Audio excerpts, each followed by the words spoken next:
lahat ng laban ay dapat patulan. Panahimik ang pipiliin ko, dito ko natatagpuan ng kapayapaan ng puso ko.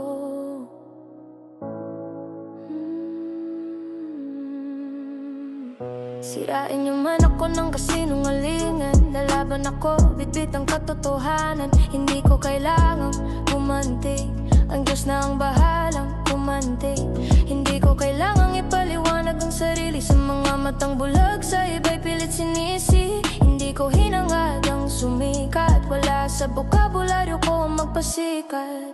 Mali man ako sa paningin ninyo, Diyos pa rin ang huhusga sa pagkatao ko. Ilahin niyo man ako pababa, hindi ako papayag maging katulad niyo mababa. Hindi lahat ng laban ay dapat patulan. Tahimik pero di kailanman urungan.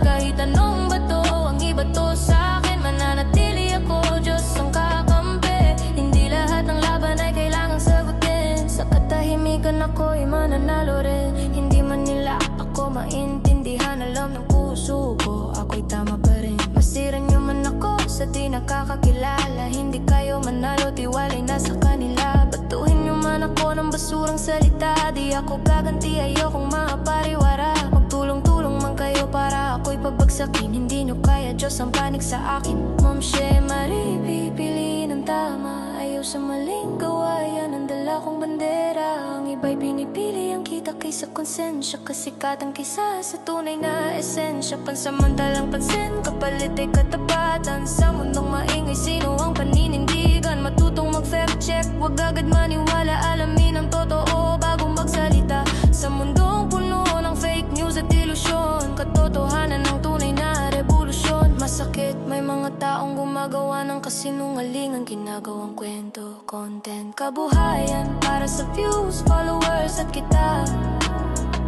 Handang baluktutin ang katotohanan,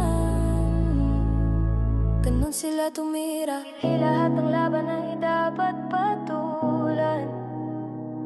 Tahimik pero di kailanman uurungan.